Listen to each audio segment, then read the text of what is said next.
Welcome to What the Biz, where we talk about building successful businesses, balancing life.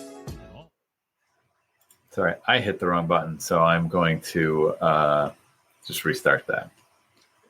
Welcome to What the Biz, where we talk about building successful businesses, balancing life, and all the WTB in between. With your hosts, I'm Brigitte Vector. And I'm Dan Prochko. All right. We've had Thanksgiving. I've had way too much travel. I travel 6 hours to get to my wife's family. We alternate holidays or whatever. And I go through Chicago. And I have to tell you, there are some idiots on the road. That's all I'm going to say. I'm not going to share. It's just morons out there playing chicken with trucks and stuff. We're just going to leave it there. But safe, sound, happy to be back and recording. That's it. Thanksgiving was good. Yeah.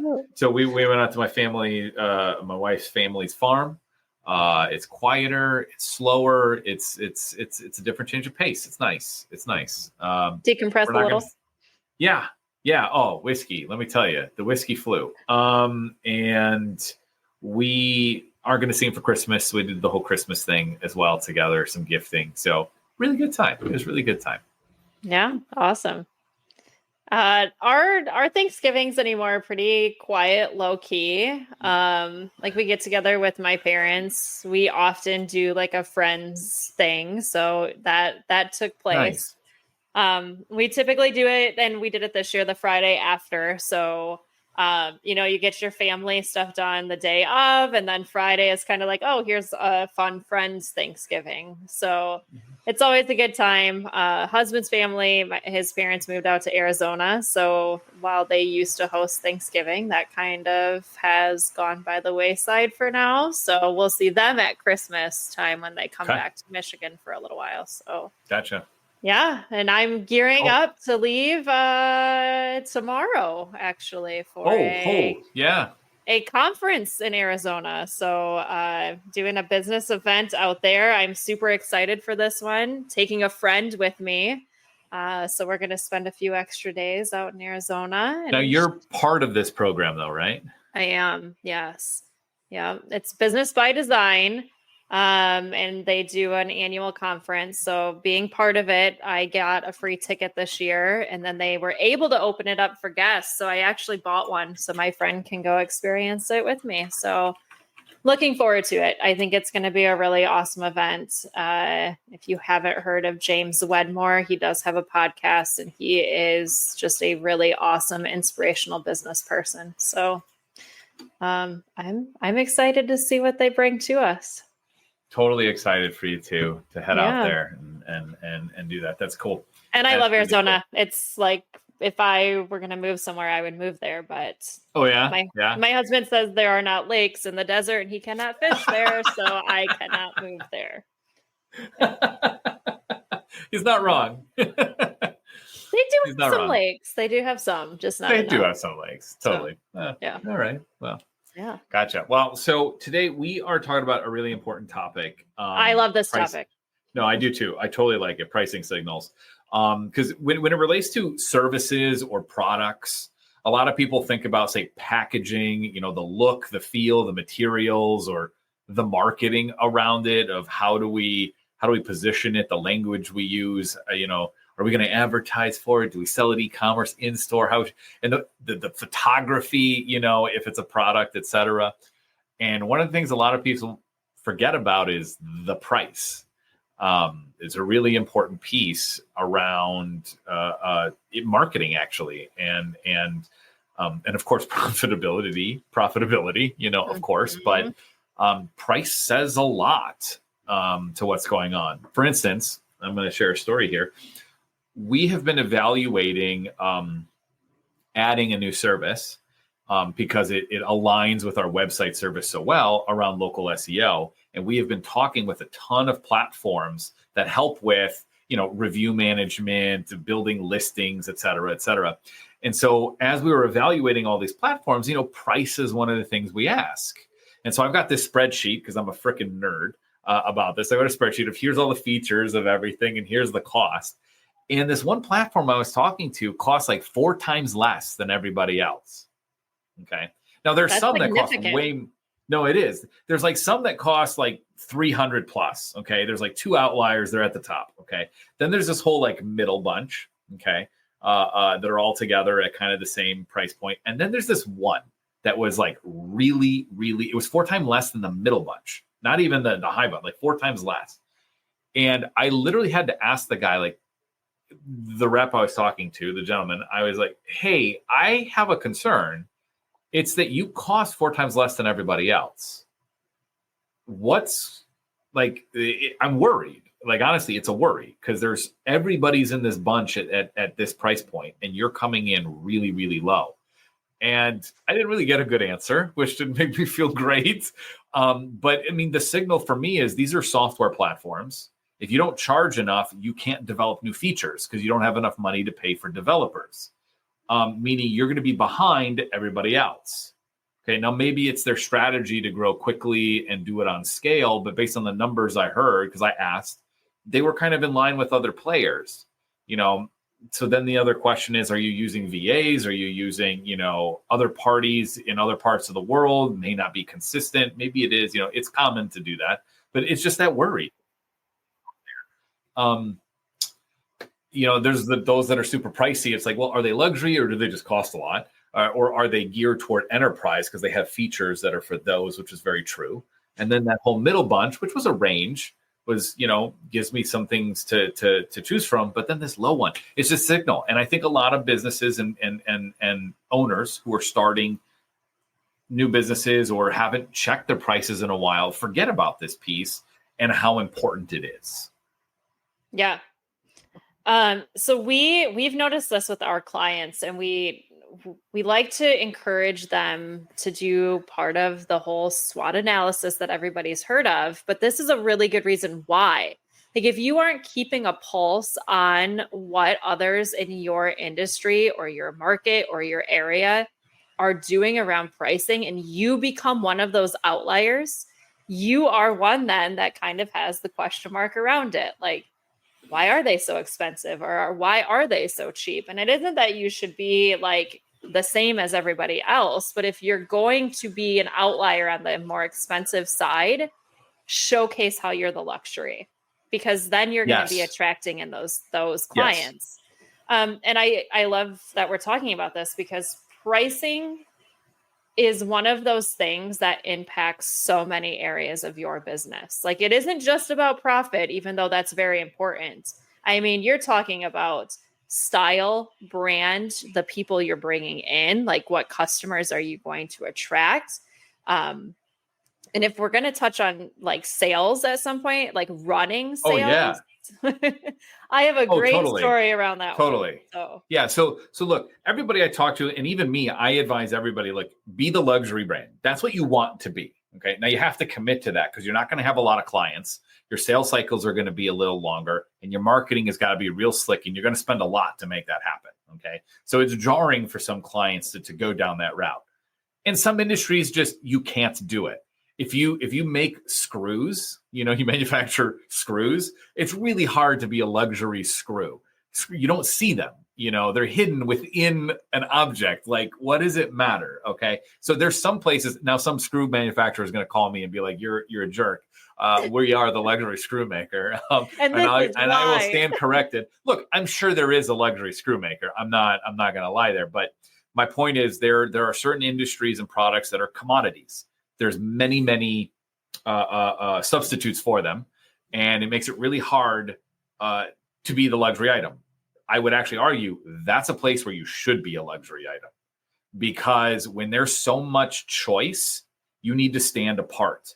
And the moment you slap on, say, if everybody's selling for $20, the moment you slap on 200, everybody goes, wait, what's going on? What am I missing? Even your competitors will say that, but customers, many will balk, don't get me wrong. But then there'll be those few that are like, what is this? Because when I go into a store for clothes, let's just say, and I'm looking for a shirt, there's certain stores I know, are higher end as a fashion brand, but maybe not quality. Okay. So when I come across a new brand, I look at the price tag. Okay. Because I'm just curious as to where it falls within the other brands that I know. So if it's a style of coat that I can get somewhere budget for 100 and this one costs 500, well, okay, now my brain goes, okay, is this just a straight branding play? Or is this a quality play of some kind? Is this actual luxury? And usually it is. There's something better about the construction of that coat, the feel of the materials, the way in which it's built, and what that company does in their community, et cetera, that creates this luxury feel around it. And so that's what we need to do as well as businesses. Or that's one way to think about pricing as a business, is to go that quality route. Okay. I mean, we are not quality, but we are not the high cost marketing agency. Like, we know that. But within the industry we work in, I've actually noticed we are a little on the higher end. Okay. But we have so many touch points. We do so much for our clients that it justifies that piece to it. And I'm hoping that we can actually 10x some of it and come up with these packages that are way bigger than any of our competitors in the industries we work with have, that will signal, oh, there's this quality over here. There's something of high value. I don't know. Do you see it that way? Is that what you kind of advise as well, et cetera? 1,000,000%. And I know we're going to end up touching on this subject at some point with a bestseller. But it comes down to, like, what are you doing that is setting yourself apart, and what makes you that luxury? And you have to commit to that. I think you said that earlier. Like, you have to hit that home run every single time somebody comes across you and your brand, and commit to serving in that luxury level, or delivering or producing in that luxury level. Like, the second that you slip off that, it's going to be really hard to regain that momentum of setting yourself apart and your price apart. Yeah. Yeah. I would even say it's a status play, where when you charge that much, you're signaling that those who can afford and come to work with you or buy your product have a higher status than others. And I don't mean it to say like anybody's better or not, but think about everything we do in the terms of the products we buy, the brands we wear, the services we work with, the technology we purchase and use, has a signal, and we have a feel. We want to exude that. Those that buy Apple phones versus Android, there's a reason that we get these. And it isn't just because we like iOS or we like Android. Like, that's not a thing whatsoever. We buy these things because there's something about, we want to show others that we are a certain type of person. And so that's why we wear what we wear, we buy what we buy, we spend where we spend. That's no different for businesses. Okay. So that's one thing I have in mind in terms of pricing. The second thing I think about, and it hit me, is it's a way to get commitment. Somebody who's spending 10 grand on coaching is very different than somebody spending $1,000 on coaching. Okay. It doesn't matter what the time frame is. Those are two very different clients. Okay. If someone is willing to spend $10,000, $1,000 a month, let's put it at 100 grand. Let's say 10 grand a month. Okay. 100 grand a year. That person is going to be very committed to what you have going on and to what you're saying and implementing what you recommend. Okay. And that's no different than, say, a product or a service. If somebody's going to spend 100 grand for a product, that product is going to get used in the way that you want them to use it. Okay. It's really the key. Okay. I mean, people who have a Bugatti, they don't drive it daily. Okay. But they use it in a way that projects the status, and it's the way Bugatti wants it to be. And it does what it's supposed to do. Somebody who spends $100 a month on coaching, they don't have a lot of skin in the game. They don't have much reason to implement. If it doesn't work, it was only $100. And so when we think about our services and the products that we create, that is a piece we have to think about. That price signals how much should someone respect that piece. And I don't know if you experience this, so I'd love to hear. Do you experience a lot of people feeling like, I don't know that people are going to pay it. I don't know if we can justify it. Like because I wouldn't pay for it, I don't know that I want to charge it. You run into that a lot? All the time. This is a lot of my conversation with clients, the other accountants that I coach. Like, this is a very real reality for a lot of people, right? And I think we all go through it as business owners. I can tell you where my business started and where we are moving to right now is vastly different. And it's because of this exact revolution in our business, or evolution, that you're referring to. Um, and I'll use us as an example. So when we first started out, I really wanted to impact as many businesses as I could. And so we tried to, while also honoring the skill set we're bringing, and I like knowing what we are worth, we also tried to fit packages to meet people where they were at. I can tell you that has backfired for us. And it's because while we are helping them and they are getting amazing financials and their time back, they're getting, their businesses are growing, they don't have to worry about overpaying in taxes. They also don't value us in the same way that the businesses that we're working with on a higher level. So we have evolved to the point that we know what works for business owners. We know the growth playbook that they need to be in. We are much better in advisory roles. So our service packages are changing. We have evolved and we are becoming much more exclusive. There is an actual like survey you have to go through to even get a consultation booked with us at this point, because we are driving results for the clients that we're working with to the point that they are working less, making more, and living that dream life that they really wanted. And so I don't want to undervalue the business owners that are not there yet. So we've kind of developed some like do it yourself resources to help them still. And when they are ready to move into this exclusive land with us, we are here to welcome them with open arms.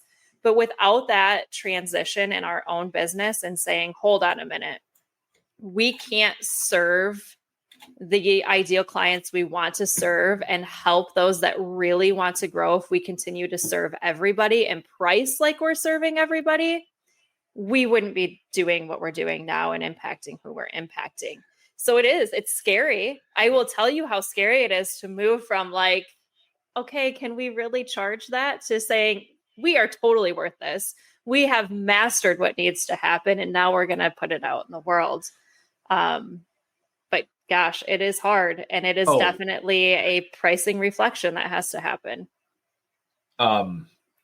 Yeah, there's a part of your brain that goes, am I worth it? Am I not? Imposter syndrome comes in real hard, real strong, for sure. Mm-hmm. But once you get those few under your belt, it's like, no. Can I push this up even more? Like, that's where my brain went. Like when I finally made that first leap to that next package, that next price level, my brain went, wait, can I go even more? It was really funny. So we started offering this service. It was a marketing assessment where we would do a market assessment for a company.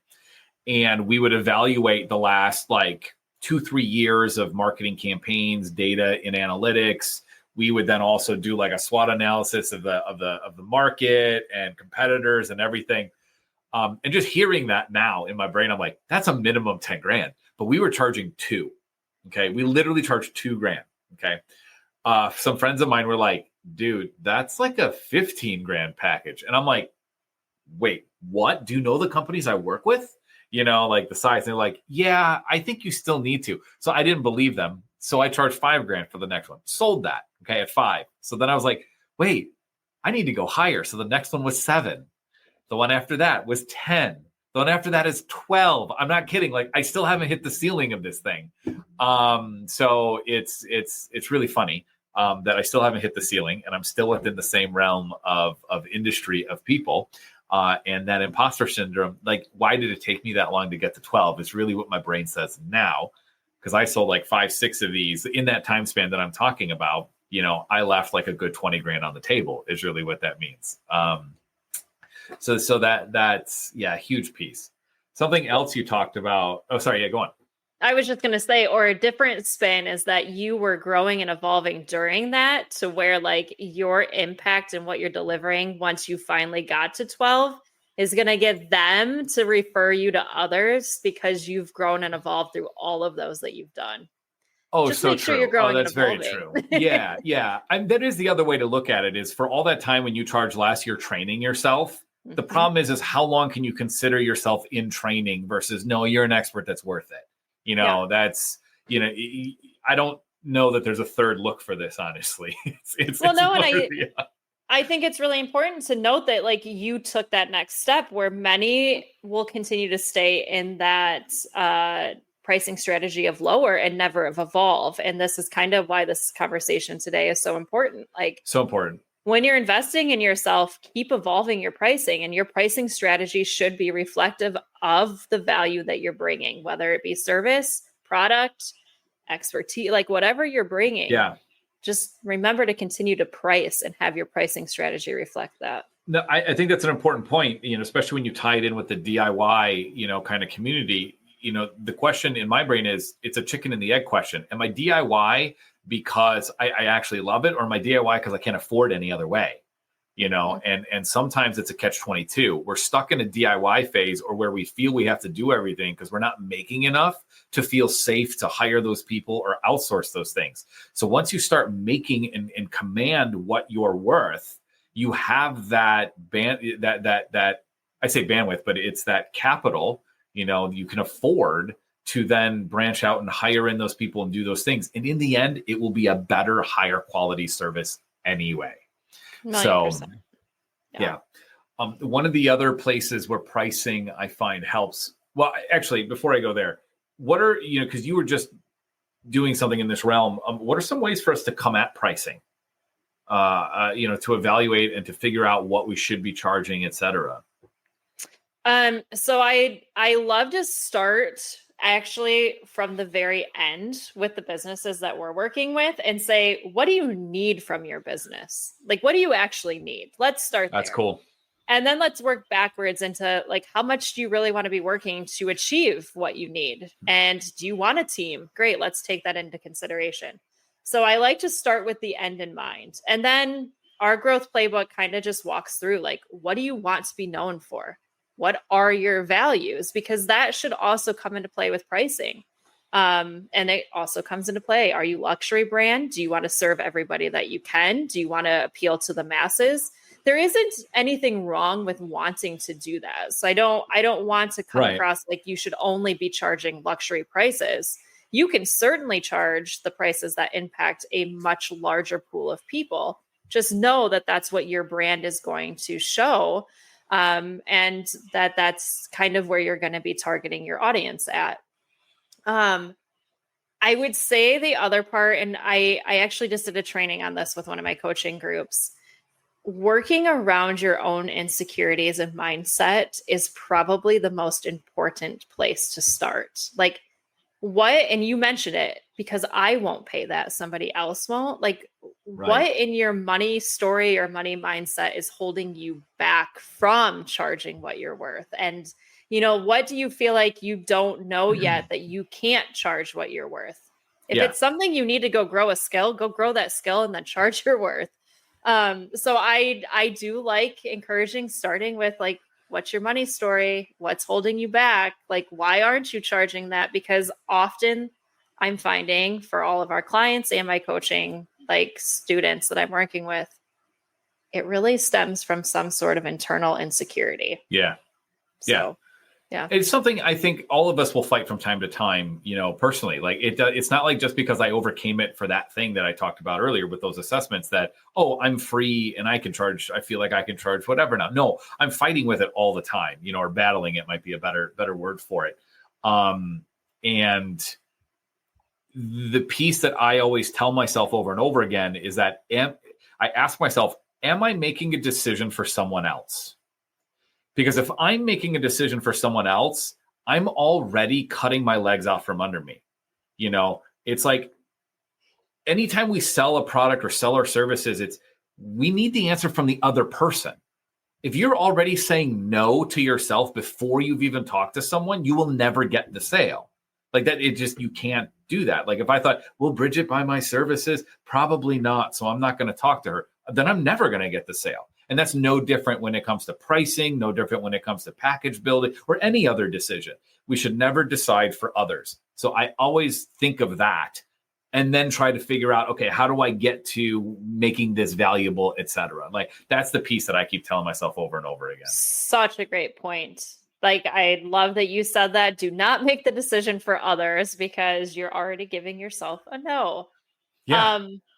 And I also think like when you're unsure of even where to go with your pricing, obviously looking at competitors and ask for feedback. Like talk to your potential clients or your current customers. Ask them like, would you pay more for this? And if you wouldn't, what could I do to encourage a higher price? Like what am I missing that you would love to pay more for? And test it. Test the market. Yes. And if you're new into business, getting that feedback and just talking to your ideal customers and saying, hey, this is what I'm going to have. What would you pay for this? Is a great place to start. No, I love it. There was a recent I saw on Facebook, local pizza shop, actually in Kalamazoo here.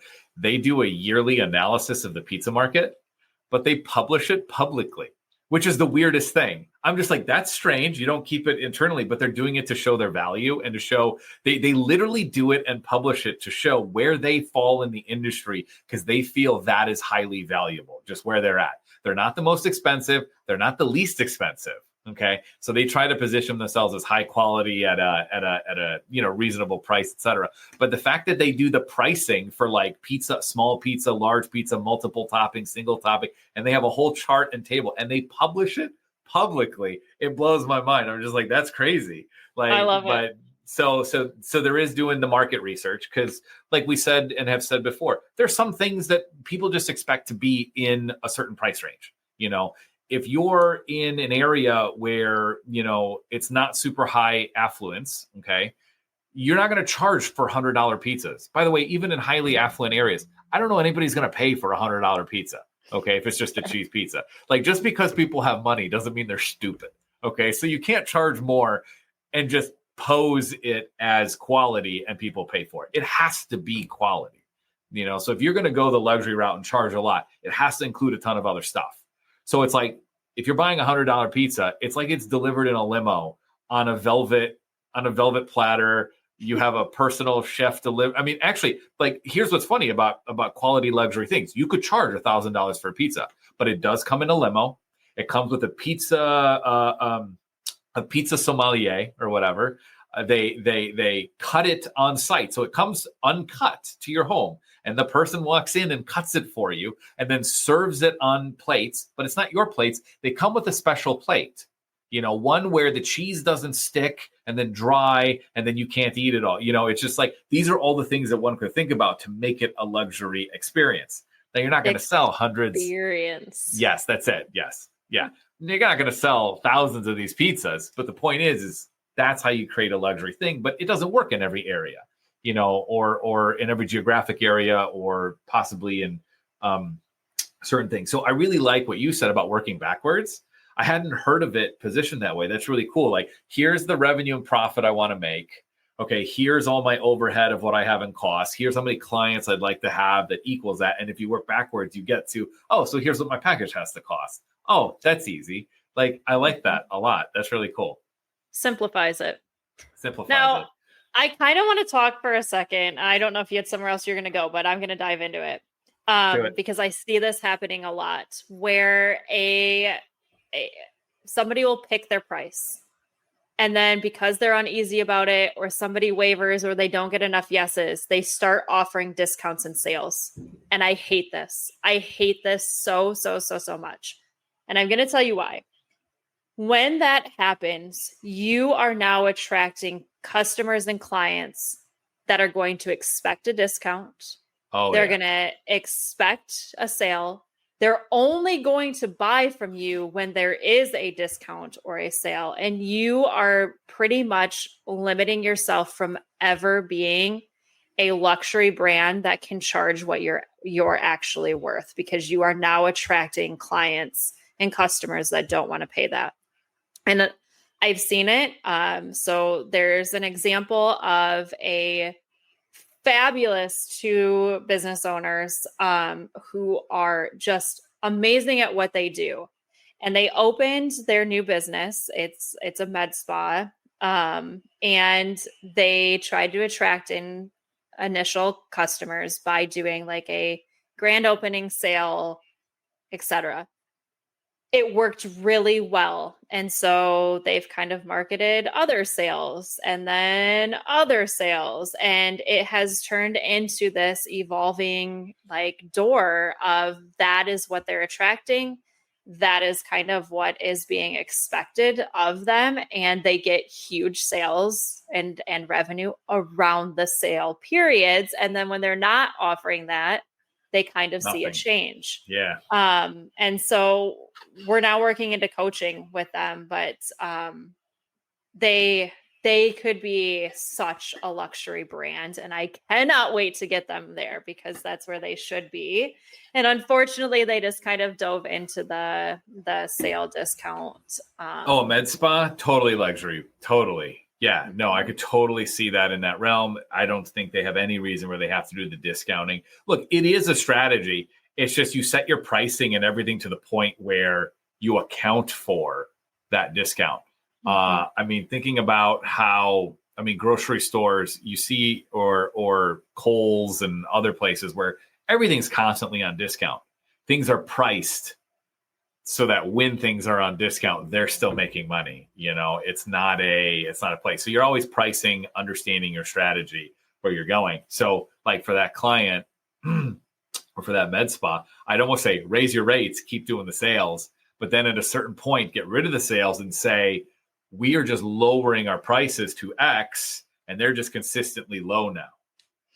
Okay, hold on. Do you remember when JCPenney did that and it actually backfired for them and they had to go backwards to because they were conditioned to that market. So that's because they're in a market that does it. Sure, but that's in a different market. And I would say that was indicative to fast fashion and what was happening on lower ticket items. I know med spas is not super low ticket items, so constantly only waiting on discounts is insane. I think there's a quality play, there's a branding play that we can retrain to get them out of that. Because you're right. The moment you start offering discounts and offering them all the time, you just train people to wait for it. And then you get nothing in between. And it gets really, really difficult to get new clients through all of it. No, totally with you. I love that point so much. Yeah. No, I was going to go down the route of sales, but yeah, sorry, you first. Finish that off. Go for it. I was going to go down the rate of sales in that pricing matters in the sales process too. Not necessarily like, are we high price or low price, but like how many prices we're showing, because signaling matters. If for instance, I no longer give a quote, if somebody is looking at, thinking about packages, I no longer give a quote with a single price. I no longer do that. I actually give 3. I give 3 packages all the time. One is the base package that the client probably thinks they're supposed to say yes to. Okay. Then I give a middle package and it costs more than that lower package and it includes more value. Okay. Then I also include a very, very high package. And when I say very high, I mean very high. This is called price anchoring. And it's a very effective tool in sales. If you ever go looking to buy a car, they will always tend to take you to an expensive car first. Okay. One that has bells and whistles that interests you. And the reason they do that is it anchors you at, oh, that's expensive.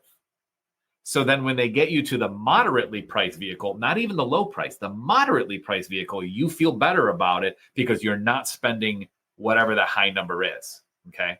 Now, don't get me wrong. That high package I put into my things, it's a legit package. It's not there for people to say no to.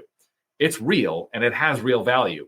It's just like a 3 to 5x difference from the middle package. It might even be more. There's sometimes where I've had a 10x of the middle package, where it's so high that they have to question almost, is it valuable? And they get really intrigued by it. They ask me questions about it all the time, and it's awesome. But what it does is it anchors them at that high number of like, oh my God, there's people that pay this. I don't think I can pay for that low package because I don't want to be seen as a cheapskate or somebody who doesn't care about my business. I need value. So they go for that middle package that ends up being better for them and for me because it has all the pieces that they actually need, not just what they're willing to pay for. or think they're willing to pay for is really the way to put it. So really, really a valuable strategy it plays on psychology. But the key piece here is you want to make sure there's value in every package. If you do this just to manipulate, you will be found out because you will deliver something that's not valuable, and then you'll get the reviews, word will go around. Like, that's not the point here. They all have to be valuable, but it's really, really key in sales. And so we always tend to price anchor high. We always, like, even on a phone with ranges of packages, like, where are you? We range high. You know, it's like, here's all the things you said you wanted. You wanted website, local SEO, you wanted content, you wanted social. Great. We're talking like 15 grand a month. Is that like 12 to 15? Is that where you're at? And they're like, no. I'm lower than that. I'm like, well, are you really in the 1,000 to 2,000? I don't think you're there, right? And they're like, no, I'm probably more in like that 6 to 7. And, you know, so we get to, you know, those ranges. There's ways to anchor in that way too, prior to even giving a quote, to get people into where they're at and to share things. So really, really important and valuable other tactic in how to use pricing signals to get at a certain solution. I love that you brought that up. We use a similar approach. So we give a 3 package option. And that's what I coach to as well. And we use a similar strategy. So our high end package where we anchor people is, like, if you want your business to be your dream business and have maximum results in a quick manner, like, this is where you need to be. Like, we are coaching, we are on like probably weekly strategy sessions with you. Like, we are literally guiding you to the finish line of success. And there is a high ticket cost to that, right? Like, and same thing, like, they typically see that and go, whoa, like, I don't know if I quite want to pay for that. Our middle package is the same thing. We are guiding them to where we know they'll get really great impact. And it's typically not what they originally thought they needed. That lower end package is typically where they were originally thinking. But we know the middle one is where they're going to see the best results. But we still give the option of like, hey, if you're price sensitive right now, or you're just like at the point that you can't pull the full trigger, we're still going to service exactly what you need. And just know in the future, we can make this be whatever you want it to be. And the options are always there. So I love that you brought up the 3 price strategy, because it's valuable. It's valuable for like you as a business owner, and it's valuable for your customers or clients as well, because they know the opportunities then, and they know where they could end up going with you. Yeah. Yeah. The funny thing is most of those businesses, like you said, price sensitivity, they want that middle package, you know, and what we tend to find is they start at the low end, they see a little bit of results and like, you know what, I should probably be there. And they end up moving up anyway at some point, because they reach some sort of friction in terms of what they because they then realize what they actually need. So they start asking for those things, and it's just natural kind of progression into where they need to go. So now, awesome conversation today. What do you got going on? What's next?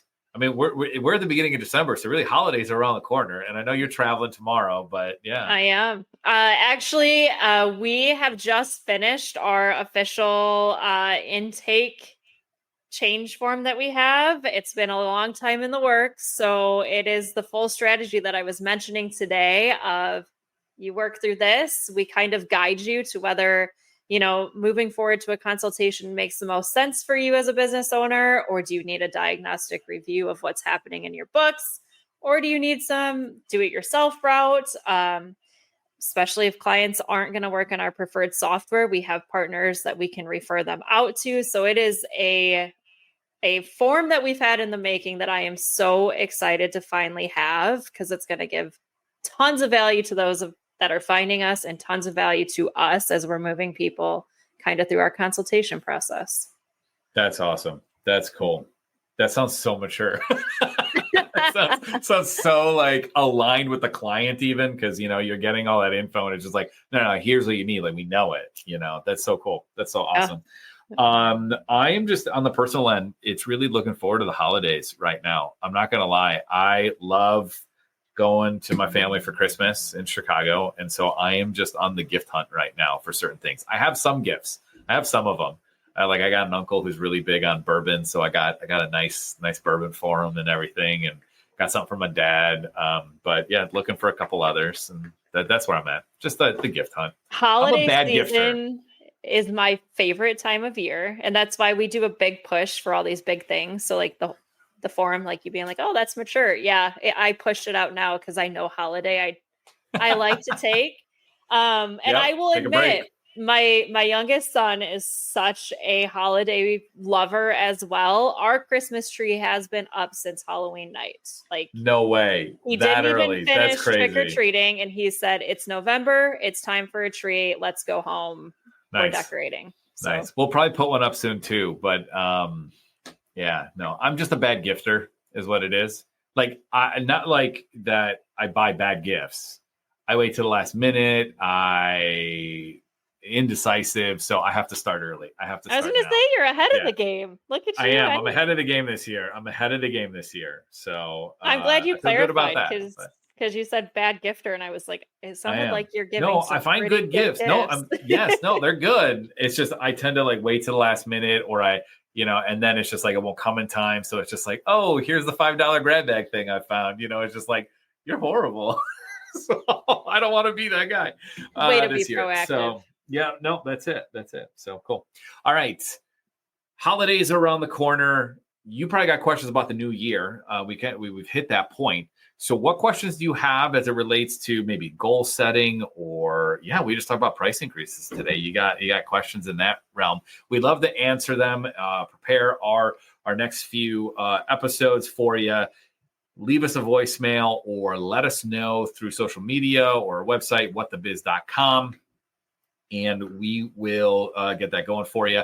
Do you hear something you like today? Let us know that too in a review. Something that maybe resonated, you didn't quite think about in the past. That's really fun for us to see what hits and what doesn't. So leave us a review on your favorite place where you listen. As I always say, it helps the algorithm and help others find us and understand what the value is and why they should listen. So we really, really appreciate it. I think that's it. So we'll see you in the next episode.